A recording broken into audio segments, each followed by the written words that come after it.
Pagbasa mula sa mga gawa ng mga apostol. Nang sumunod na araw ng pamamahinga, halos lahat ng tao sa lungsod ay nagkatipon upang makinig sa salita ng Panginoon. Inggit na inggit naman ang mga Hudyo nang makita nila ang napakaraming tao. Kaya't nilait nila at sinalungat si Pablo. Ngunit buong tapang na sinabi ni na Pablo at Bernabe, sa inyo muna sana dapat ipahayag ang salita ng Diyos. Ngunit dahil itinatakwil ninyo ito, hinahatulan ninyo ang inyong sarili na kayo'y hindi karapat-dapat sa buhay na walang hanggan. Kaya't sa mga hintil na kami mangangaral. Ganito ang iniutos sa amin ng Panginoon. Iniligay kitang liwanag sa mga hintil upang maipangaral mo ang kaligtasan hanggang sa dulo ng daigdig. Nang marinig ng mga hintil ang mga salitang yon, sila'y nagalak at nagpuri sa Panginoon dahil sa salita niya, at sumampalataya ang lahat ng hinirang para sa buhay na walang hanggan. Kaya't lumaganap sa buong lupain ang salita ng Panginoon. Ngunit sinulsulan ng mga Hudyo ang mga pinuno ng lungsod at ang mga debotong babae at kilala sa lipunan. Ipinausig nila sina Pablo at Bernabe at pinalayas sa lupaing yon. Kaya't ipinagpag ng dalawa ang alikabok sa kanilang mga paa bilang saksi laban sa mga taga roon, at sila'y nagpunta sa Ikonyo.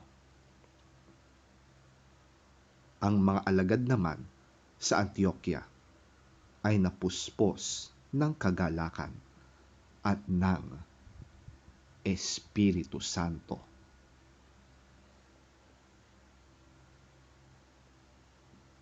Ang salita ng Diyos. Salamat sa Diyos.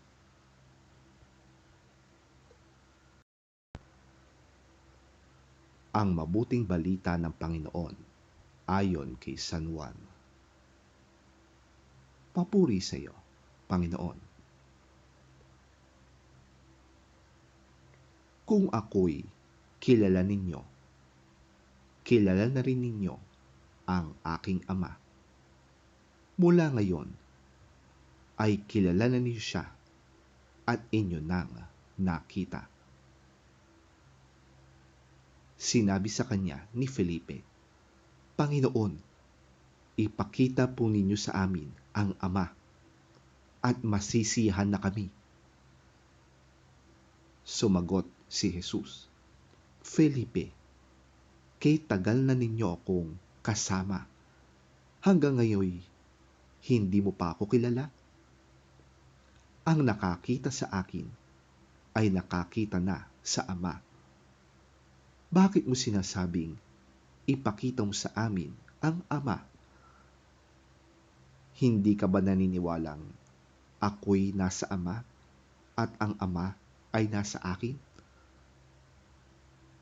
Hindi sa akin galing ang sinasabi ko sa inyo. Ngunit ang Ama na nasa akin ang siyang gumaganap ng kanyang gawain. Maniwala kayo sa akin. Ako'y nasa Ama at ang Ama ay nasa akin. Kung ayaw ninyong maniwala sa sinasabi ko, maniwala kayo dahil sa mga ginagawa ko. Pakatandaan ninyo, ang nananalig sa akin ay makakagawa ng mga ginagawa ko, at higit pa kaysa rito, sapagkat babalik na ako sa Ama. At anumang hilingin ninyo sa aking pangalan ay gagawin ko, upang maparangalan ang Ama sa pamamagitan ng Anak. Kung hihiling kayo ng anuman sa aking pangalan, ito ay aking gagawin.